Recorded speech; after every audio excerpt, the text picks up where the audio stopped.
Trapped.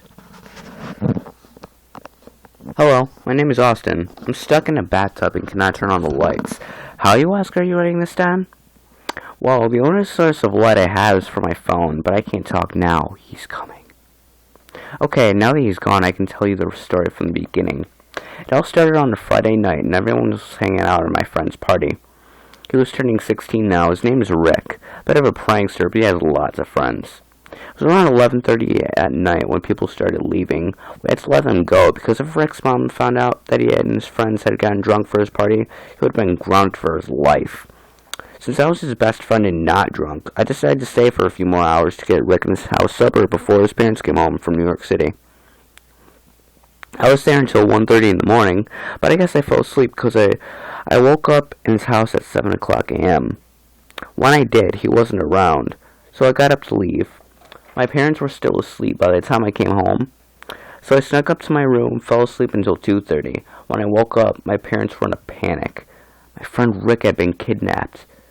While I stood there, a thought came to my head. Last night, right before I passed out, Rick told me something. Something was going to get him. He was still a little drunk, so I didn't believe him. He had said something along the lines of, "It's coming. My family down." Then I passed out. I was thinking of telling my parents this, but they wouldn't believe me. So I journeyed out to Rick's house myself. But when I got there, it looked like no one had lived there for years. Everything was dark and tattered. I saw as I walked into the house through the half-ripped off front door. There's a smell so rotten I could almost taste it. I began to get a little creeped out. Every muscle in my body screamed, "Run!" But I ignored it, as I wanted to find my probably dead friend. I turned right to the living room and left to go through the living room and into the kitchen.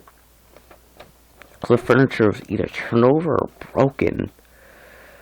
There was a warm, thick liquid dripping down from the ceiling. I looked up and saw two dead bodies, probably Rick's parents, hanging from their necks by a noose. Their chests were torn open, their mouths hung open in fright, their limbs were torn off in such a way that no human would be capable of. I traveled to the kitchen in such disgust, but I saw something that made my lunch start to bubble up my throat. A hairless, charcoal black creature that was so enormous in size was eating Rick's dead body. I gasped when I saw it. Aaron turned to me with 10 rows of razor-sharp teeth and 3 eyes. I screamed right then, since it could already see me. I ran and ran and ran until I lost him by hiding in the bathtub in the bathroom. I shut and locked the door and was completely silent. This is where the beginning of the story comes in.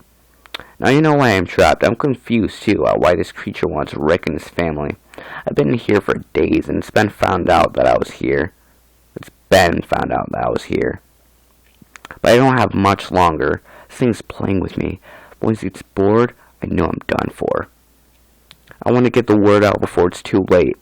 I hear the creature coming. It sounds eager and hungry. I cringe every time it steps closer as the sound gets louder.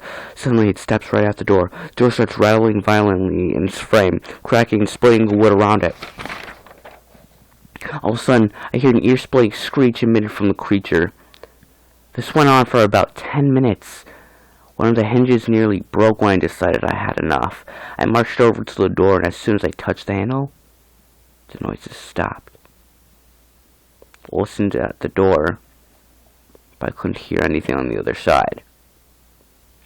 I opened the door warily, but there was nothing there. When I got home, the door was wide open.